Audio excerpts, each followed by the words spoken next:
Kar welfare ho noi hian kum thum kal ta khan lo in ziak lut ve a thatin hei pension kala ve thei don ta ke chu tianga kalo in ziak lut ve le ne han that na tum taka malom kan nil to na hmuna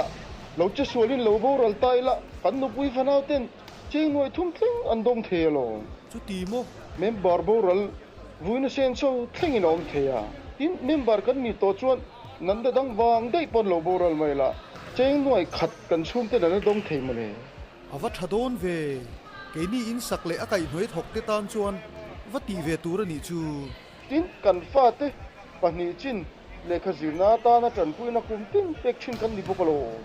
he scheme chungchang thla chiang du te tan district employment exchange aizol lunglei siaha champhaya tele lesde directorate mineko ate zo fi thereng ani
Inter Higher Secondary School Volleyball Tournament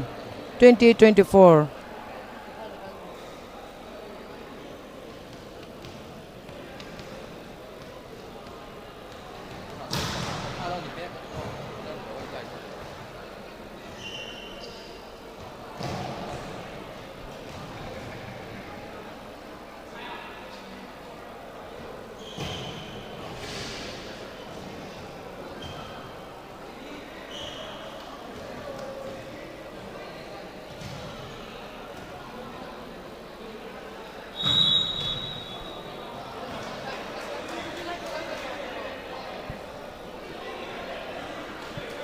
ole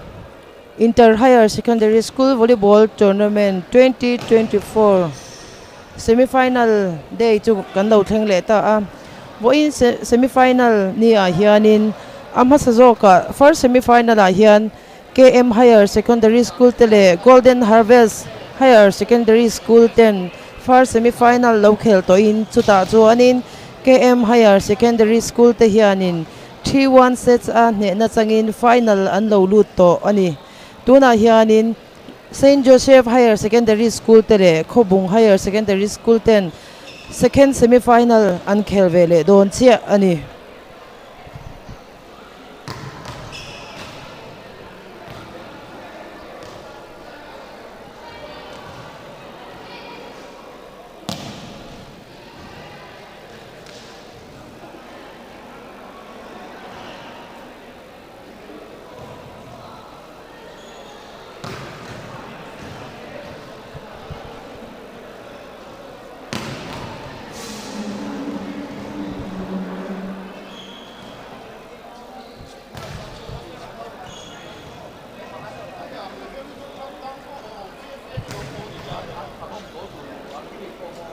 He Inter Higher Secondary School Volleyball Tournament 2024 a hian team som panni lutin pool hi A B C D a then ani a pool tina hianin team thum zel omani a pool hi pool league a khel ani pool A a hianin Golden Harvest Higher Secondary School Mount Carmel Higher Secondary School Khobung Higher Secondary School Helen Lowry Higher Secondary School KM Higher Secondary School Durtlang ten oma pool C a hian KN Higher Secondary School St. Joseph Higher Secondary School Sinot Higher Secondary School ten oma pool D a hianin Central Higher Secondary School Pine Mountain Higher Secondary School Republic Higher Secondary School te an oma in khel hi pool league a khel ni in pool tina asang cheu te hi quarter final lutin ti chuan chumi te in khel atang chuan in semi final KM Higher Secondary School le Golden Harvest Higher Secondary School tele St. Joseph Higher Secondary School tele Khobung Higher Secondary School 10 semi final an lut ta ani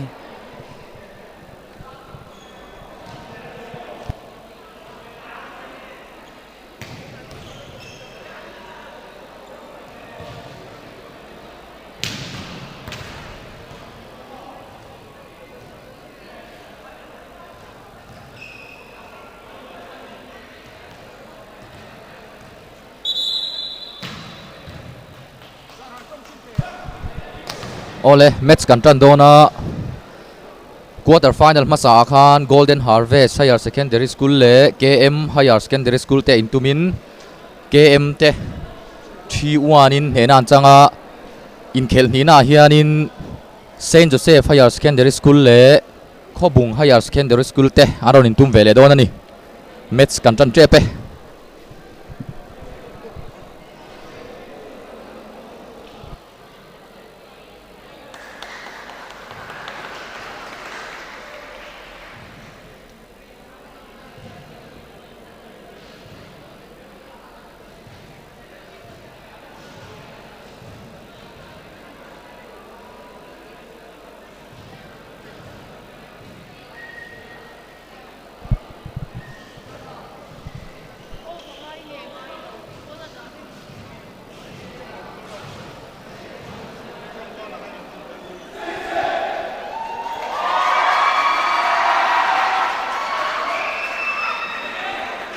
quarter final a hian Golden Harvest Higher Secondary School tele Pine Mountain Higher Secondary School te in tumin Golden Harvest Higher Secondary School te hian 3-1 sets in chakna an changa KM Higher Secondary School tele ZN Higher Secondary School 10 quarter final a second quarter final a in tum le in 3-0 sets in KM te an in tum le a avoi thum na St. Joseph Higher Secondary School tele Durtlang Higher Secondary School te in tum le in St. Joseph Higher Secondary School te hianin 3-0 sets in changna an chang le a quarter final volley na hianin Republic Higher Secondary School tele Khobung Higher Secondary School 10 quarter final voili na khele in Khobung te hianin 3-2 sets a changna changin semi final hi anin bengkai vele atuna hian semi final an khel vele don ani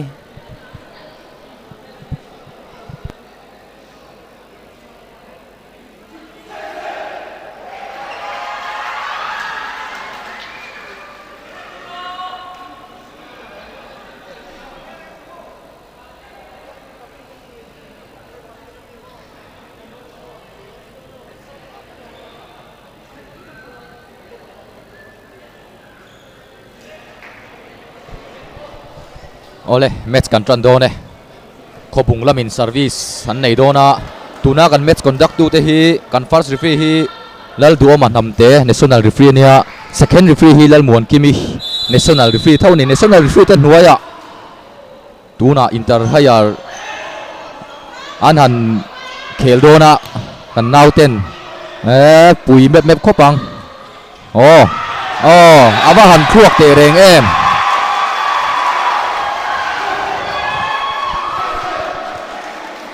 Saint Joseph lama bola tlat mai an chan chuak zo lo tlat mai jersey number 7 dong zela Khobung tan ron service vele dona one la fani service acha saya zamte an lo fall tat mai tuna Saint Joseph lamtana ron vot thatu zamte kha TNT pumoi te ka apapa nia fit rukle in chin hi asang thageu khop mai Saint Joseph lamtan jersey number 7 aron service leya saya kai talo tat mai Khobung lam jersey number 12 zaunun thara aron service vele dona service acha first ball po tha nun thara nun sang kai lo kat mai tuna ron votu nun sang Saint Joseph lamtan ron votu kha TNT lampang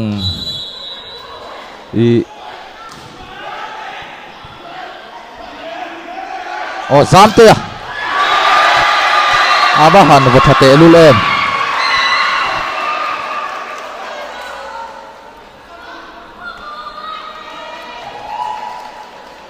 zamten a service zona ama a invot chuak plat mai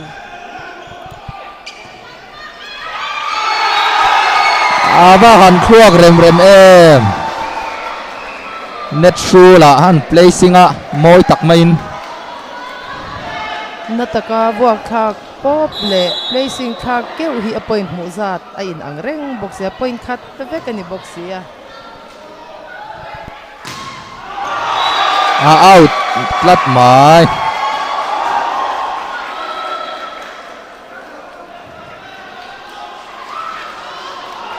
Khobung lamtan jersey number 6 Van Hima an service le dona fall plat mai rotation fall kan lo nei tat Saint Joseph lam tal buai trap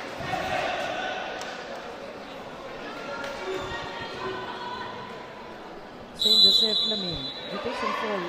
position fall lo nei Khobung lamin set le a point hi 6-2 ani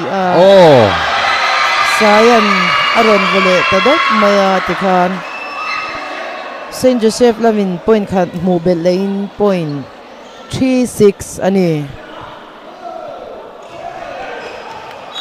jersey number 20 malsom tuangan Saint Joseph lamtan aron service a ball let le kha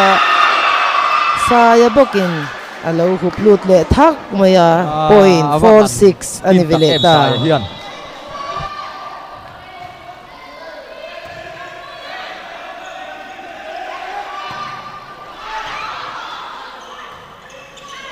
saya bok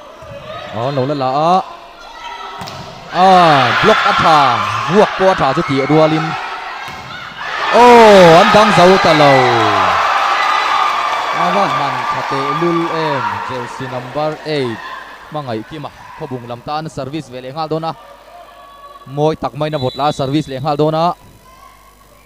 service tha first ball po tha saya oh anwa han dang zo te lul em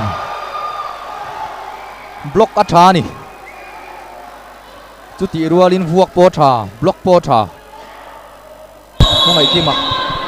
service le dona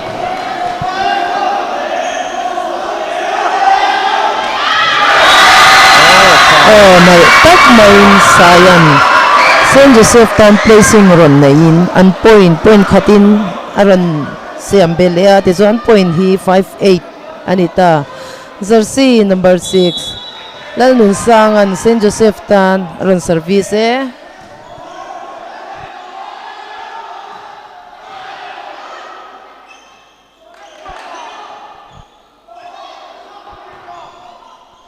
Oh,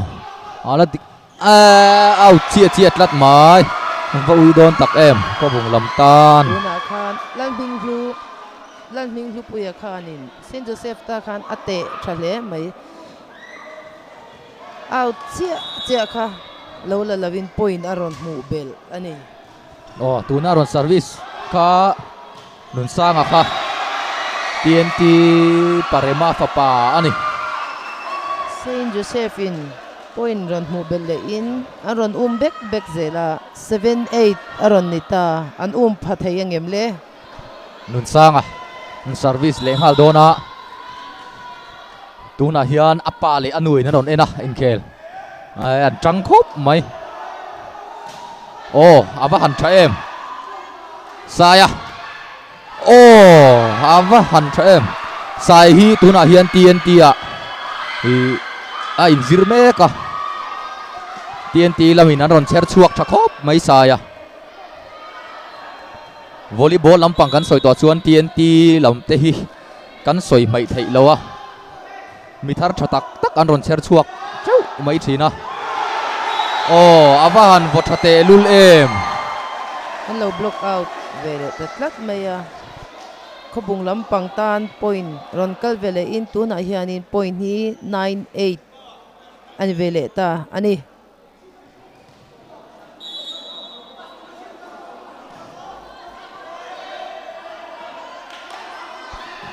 oh saya bok a khoina asang lutuk block chung atangin khobung lam tan ala ya ni khatiang kha saya aron service ngal dona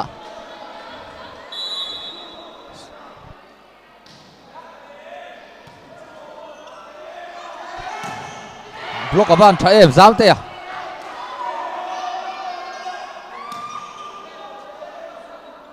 zam te bok oh an dang zau ta lo zam te ya rem ruat puya dang zem ruat puya dang zau lo tlat mai saya aron service le ngal dona kan soyang khan saya hi TNT a zam te voi ni an chel lo tlat mai khobung lam te TNT lamin an en kol me ka khobung lam volleyball lampang kan soi to chuanin la rem TNT rot puyan kan nal soi lutuk mai mai theilowa. alaya aron bothat top kan mai in pui pakhat ani TNT te hi mi thar thatak tak mai no pang tak tak an ron cher chuak thina alom om thina ni khobung lam service le dona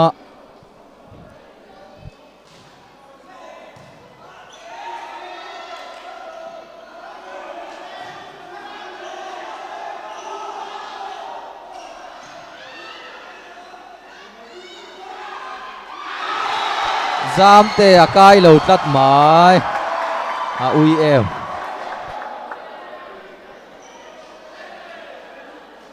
zam te placing tum nakha kheng seng chon tla don siang lutoka keini aina ma kha na ui shimang rem ruat puya khobung lam tan service a tha oh ai ava han thave an setar hi a tha ni avopa thei boka an jersey number 12 an setar nun thara avuak poi thai em ani tu na hian point hi khobung 10-12 na in Saint Joseph te hian 10 in point hi 12 te in ani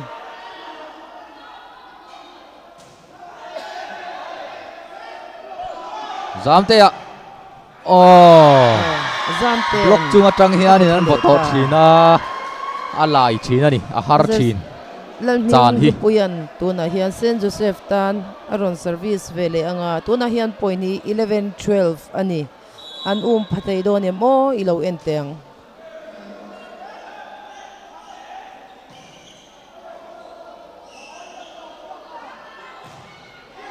Oh, Zamte ya. Zamte booking avo thale Ven himan. an phatha A block a veng him zo lo kat mai. A karat lang plat mai Zamte ya. Buak.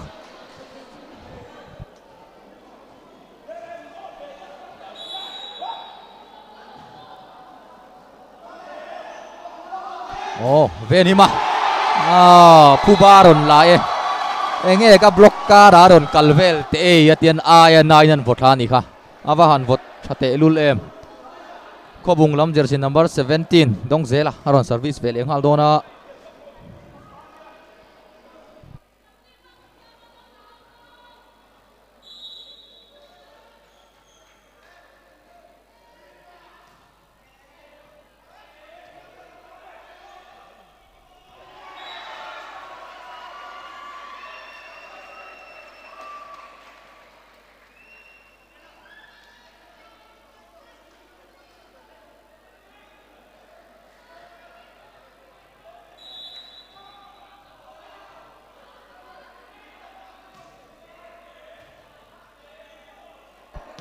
Sốt bô là bahan chate lul em dong ze la khan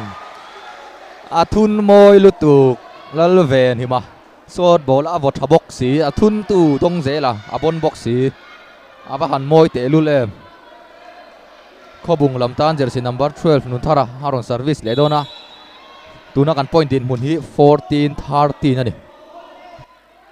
Zamte ya. Oh, straight ava moi te lul em o Zamte ya. Zamte an thatak mai na ron vathale a ti khan kan point to 14 all ani vele ta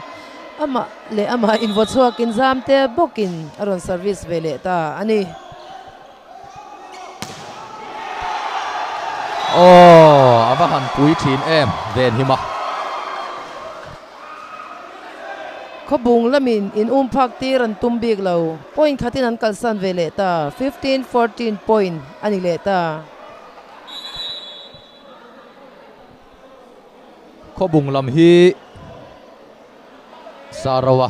coach tha em mai khan coaching te ahan pek pui to ai ati pui na zara gemo taka ron chuat theya alo mom khop mai ven hima ani po hi Sarawa ahan coaching laya anau kha ania aron cher chuak ta khop mai. Oh, placing lea Nuntara.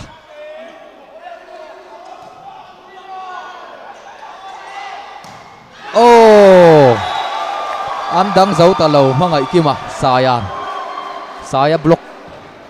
per chuak lam ten thei top so in tranan halatak tang mai am point tle minan sang vele dewa tuna hian point 17-14 anita Saint Joseph lampang ten kaltir zelan tumnge tumlo in enteng avahan thate lul em saya block chunga aron che apui lutuk point 16-17 aron ni chau vele ta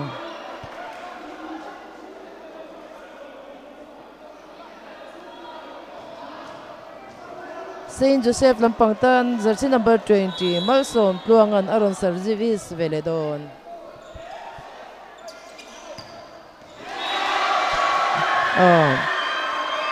Laming lupuyan nal tak main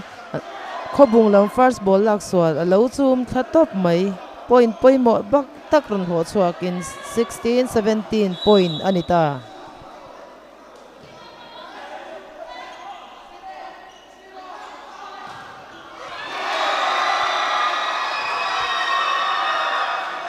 block thalutuk kan hmu Sayaten chiang tak main Banglo Siamin point 17 all anita.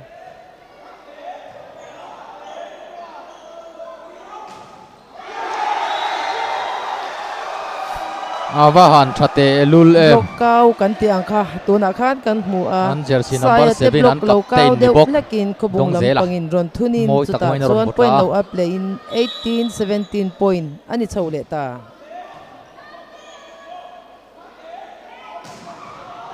Oh Saya hian dang zo lo a buak na sang boka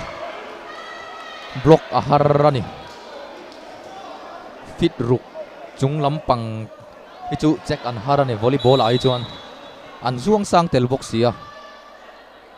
nun sanga service a tha oh dong zela placing a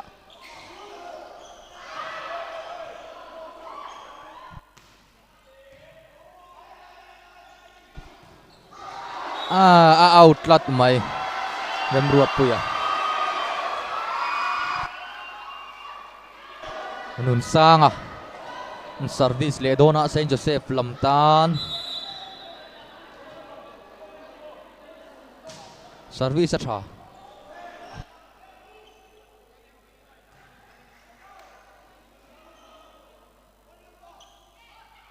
oh Saya a khoi na wa han sang te lul em block chung atangin Saint Joseph 10 Nudol reng an tumbik lo top mai thei to pinan han tanga tuna chuan in 2018 point ani vele ta a khobung lampang 10 time out la an la vele ta.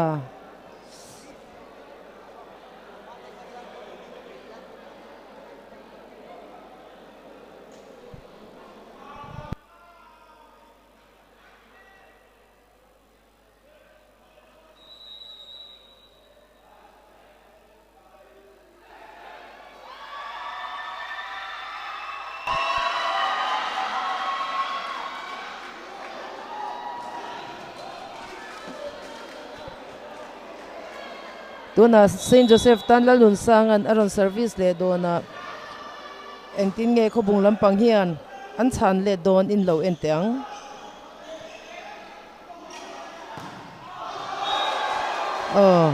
Sayan atiswal tlat mai adu ai lianin kha kha chu ama point avonge hin arin omani tuna khobung lampangin an service dona tuna an point din mun hi 19-23 ani.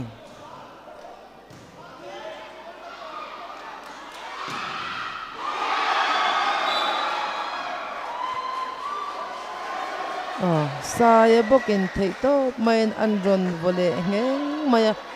anangang mai in chung thleng rokin an lo la pera ti chu an point hi tuna hian somni pakhat som pakwa ani a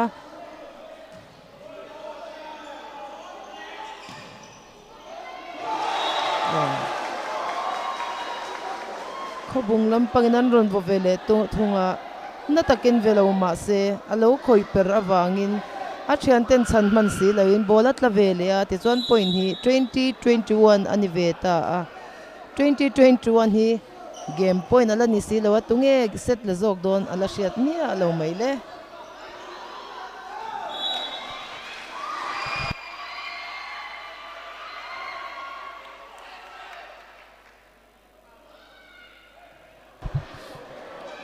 Saint Joseph lampang tan lal ming lupuyan aron service le done an lo in ring thul deuh a khobung lampang te service a point ron mu in tuna hian Saint Joseph point hi 23-23 ani a khobung lampang ten time out an la vele ta lok mai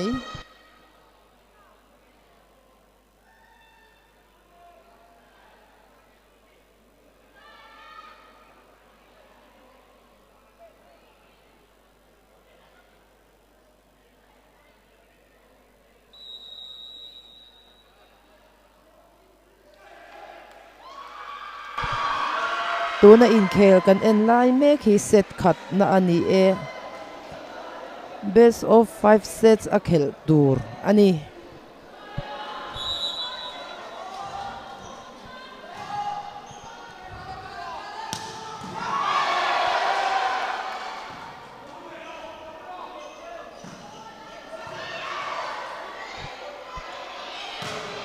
Oh, zamte ya. Vo outlet mai Saint Joseph lamtan. Khobung lam jersey number 12 nun thara. Aron service leng haldona tunak an point in mun hi 21-23 ani. Khobung 21 Saint Joseph 23.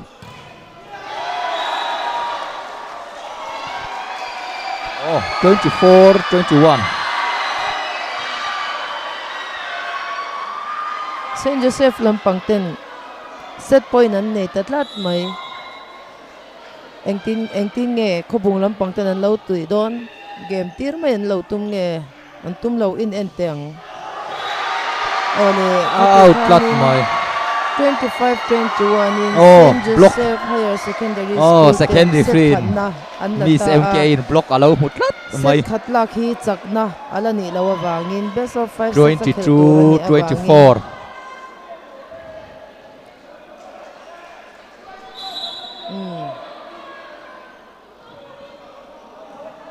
Oh, first ball tra. Zamte ya. Oh. Oh, vel hi man aron lak thatte lul nen. Outlet mai. Tikhan set khat na hi 25-22 in Saint Joseph lampang ten an la a. Set ni na reilo te a aron chan le do na ni. an zia sual wang ani e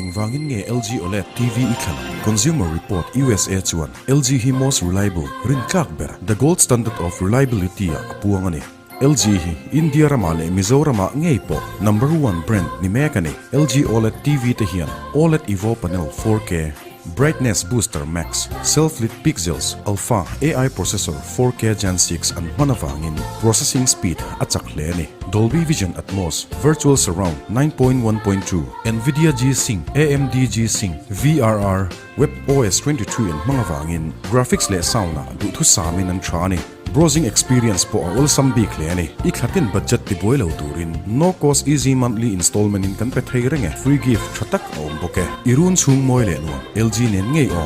LG number 1 in after sales service number 1 in customer satisfaction distributor for LG D3 Business Enterprise Ramhun North new showroom at F82 Lower Chan Mari life's good with LG tuần lai chu tu poyan and sem hian lei eng wangin nge le lawang quality a thaber aman lat a tolo technical service thangi a thaber chu mai ba ka CSSL sakna mang engineer pa po khana soya engi ni a inveng him tu animai hey enro foundation inchung beam CSSL hian plaster tiknet bi amrit semi man chuan in to pha mitam takin in sakna amrit se man phang to engei la hla kapu amrit se powered by CSH gel har dhalai ki jan tuần lai chu tu poyan and sem hian lei eng wangin nge le lawang quality a thaber aman lat a tolo technical service thangi a thaber chu mai ba ka CSSL sakna mang engineer pa po khana soya engi ni a inveng him tu animai hey enro foundation inchung beam CSSL hian plaster tiknet bi amrit semi man chuan in to pha mitam takin in sakna amrit se man phang to engei la hla kapu amrit se powered by CSH gel har dhalai ki jan ran vula tai mataka ezong mekte zana chibai kan bu ka cheu D3 Business Enterprise chuan Mizoram ran vula ezong tatan rongli animal feed quality thra manman si intan kan ron chalut ta e rongli ran cho te hi international standard organization ISO certified ni in Union Ministry of Commerce and Industry noya IEC certified ni India le Singapore top animal husbandry and animal nutrition expert ten an formulate ni a quality von ulukle ni rongli animal feed te hi Department of Animal Nutrition College of Veterinary Science Assam Agriculture University Tesle and Club Zealand ni pig feed chang chang pig starter feed pig grower feed pig finisher feed pig show feed apui cho bi pig feed concentrate arvul titan broiler chicken feed le layer chicken feed kan nei tel le zele First set kha Saint Joseph lamten 25-22 in an la a second set chan le don amunom amuna hianin en natura tawa hey ron kal bel zero en tute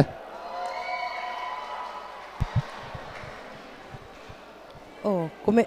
at lo en thar zel te po om thei ania jersey sen ki korbul dum ha te hi Khobung Higher Secondary School te ania jersey grey ha te hi St Joseph Higher Secondary School te ania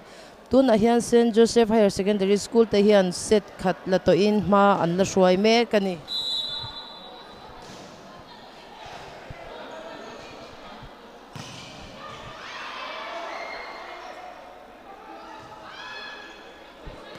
oh zamte ya placing kai lo tat mai one love funny Khobung lam jersey number 7 lerem ruat puya aron service ngal dona oh service atra zamte oh block chunga hian a lap to mai thina zamte hi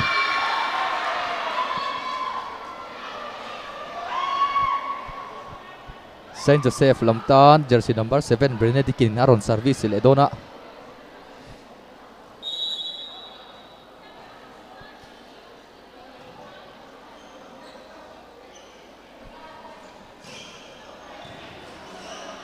nun sanga zamte an seta oh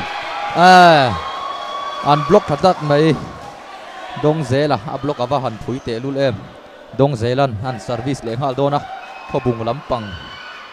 kapten nani dong zela hi 2-1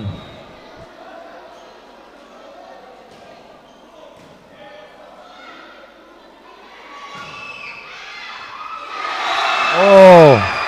ava han that te lul em Khobung lampang nan lo chan zo lo tat mai ti zamte ya 2-2 aron service ngal dona 2 all point an nei ta a ti chuan zamte an St Joseph lampang tan aron service anga enga nge an lo chhuah don le oh ava han all samte lul em poina chan tirin point 32 anita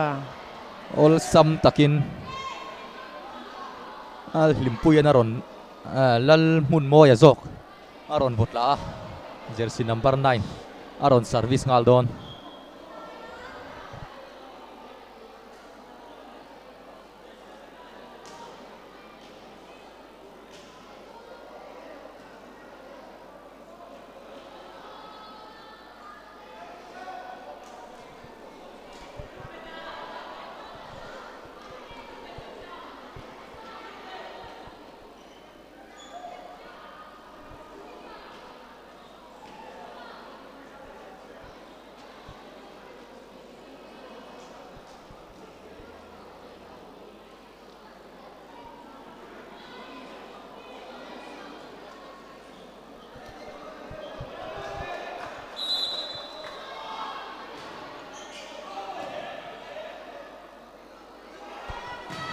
saya ava dang thate lul em lal ven hima a block athani Khobung lamin point an ron nei beleta ti khan point hi tuna hian 4-2 anita ani oh saya han volea oh ava han vot avuak na hi asa ni saya hi block chunga hian a voto mai thina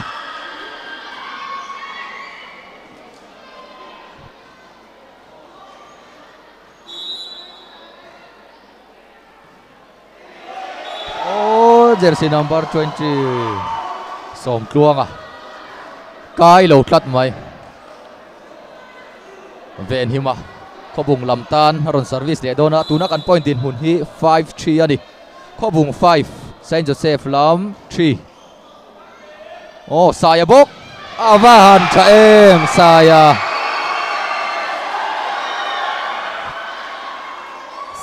an ron dok zok kumaya Khobung laminan block park sia silawa block chunga chuk zonga an bok hi chu low defense tu ta nya chuan a hlo hian ka ring service le a service atha oh saya bok avotale sai hi an dang thailo block chung nem lai si a hian aron voto mai thina defense tan lak a har thin ani nun sanga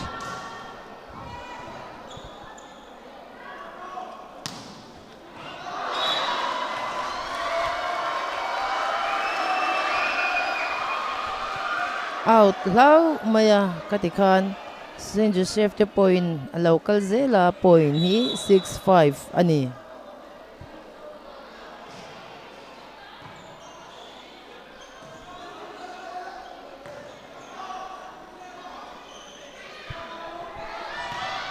Oh, saya boka mo.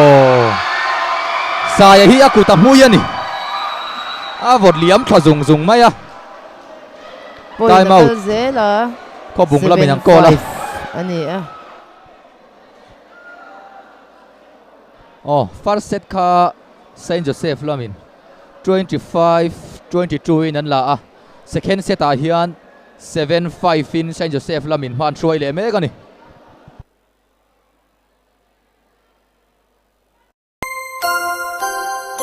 Engwangin nge LG OLED TV ikhan Consumer Report USA chuan LG hi most reliable rin kakber the gold standard of reliability apuangani LG hi India ramale Mizoram ngei po number 1 brand ni mekani LG OLED TV te hian OLED Evo panel 4K brightness boost Josephine fans an ne ang hian fans nei ve ta se an game hi adang de hian arin om vele tho mai. Oh, An rin lo Saya an block thatlat nung mai. zohong in a low block ka a bola let lop maya at lanol maya ti chuan in tun an point din mun hi 6-7 ani vele ta ani. saya. Oh, an lo la la ve ni ma anung atangin alai ola datum ni ngei turani ava ui don te lulem saya aron service lengal dona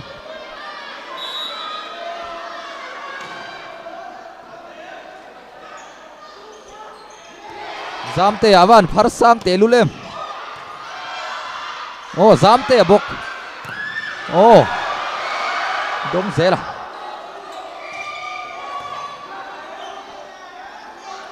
dom zela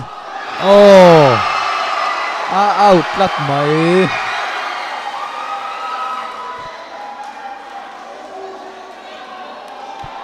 saya service lenghal dona tuna kan point din mun hi St. Joseph lam 9 khobung lam 6 ani oh first ball du tu sound lo wa oh an khen le sham shama saya first ball ani du tu sam lo zam oh zam te an lo la dang thaya ven hima an lo la dang oh ava lai thi nem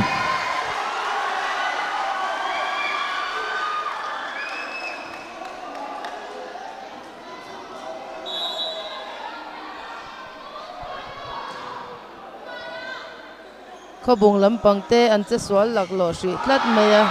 an ron in siam tha chho dei donen in lo ngai chang te ang tun a hianin an point hi 7-10 ani a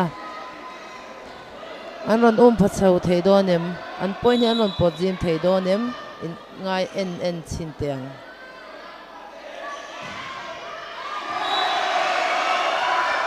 zam te aron vole a point St. Joseph line an ron mu bet le la ta a ti chuan point ni 11-7 ani a tuna khobung lampang te ning lupuya St. Joseph lam ta no service an din mun ni don oh zama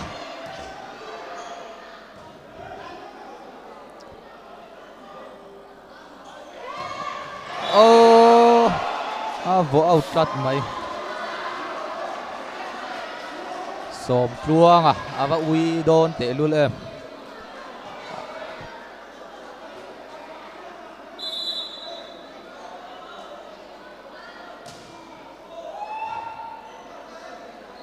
zam te oh alai thi na ni zam te hi volleyball veteran sang lui bon lutuk lal moi zuala sai lo moi te ka fa pa ania ani po hi fit ruk chuang ania apat lang wa lai a chun don nge a khum don tu na tang to hian aron bon chau khop mai he zam te a kha mo zam te a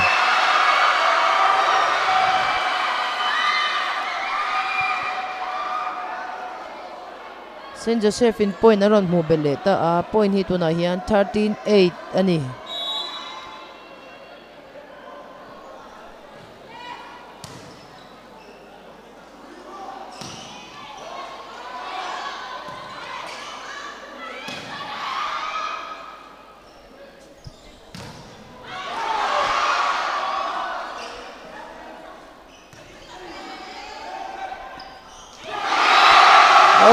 nun sang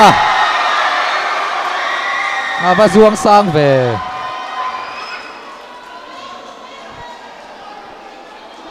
tu nó cần point din mun hi Saint Joseph 14 Saint Joseph lampang tan Benedict anaron service don le khobing ang tin nge an lo chut don le service out tal lau mai le service out lat mai ti chuan point 9-11 ania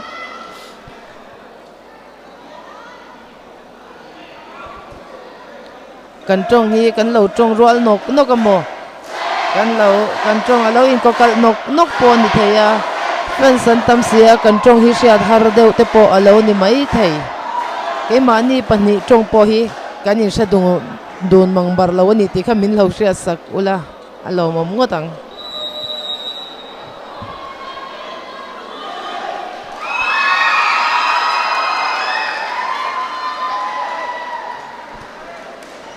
kan lo tir le ta dong zela aron service le dona khobung lamtan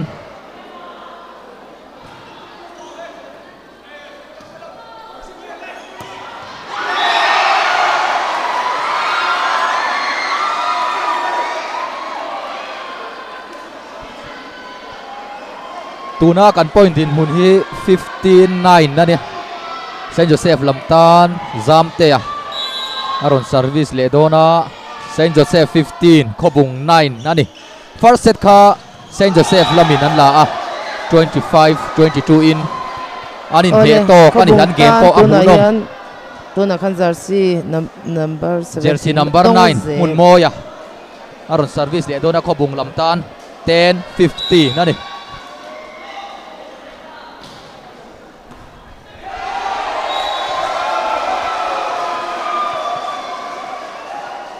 khobung lampangin an point anron kaltir vele shet zela anron potsi vele zela tuna hian point ni 11-15 ani a anron chho bek zel engtin nge anti zel don le Saint Joseph te chaktir mai an tum bek lo saya ava han zuang sang te lulem zam te first ball tha nun sang an placing a venima an đâu lala anh em tial cắt mấy đông dễ là Saint Joseph 16 khobung 11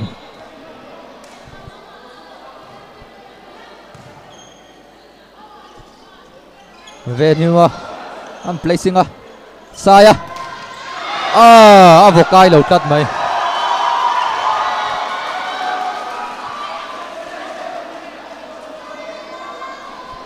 ven hima khobung lamtan aron service le dona 12-16 nani tuna kan point din hun ven hima service acha first ball side te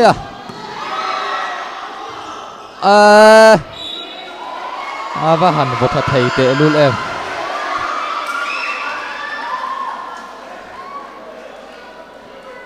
ole tuna Saint Joseph lampangtan aron service le dona aron service anga khobung hianin an lo service aba thate lulem nun sanga service acha ani ti hian tuna point din mun hi nun sanga hi 18-12 ani TNT lam kan how tu parema afapa ani tuna hian an nu pai na don ena an trăng khop mai Oh. Placing avat tha em. Nun sang a first ball tha. Saya avot ta don em. An van gang hle em Saya. Oh. Rem ruat Kabung puya. lampangin point an Dang hubel hle lutuk. beleta. Tichuan point hi tunai hianin 13-18 ania. Kabung lampangin an service dona Saint Joseph lampang hian engtin nge an lo chan let don.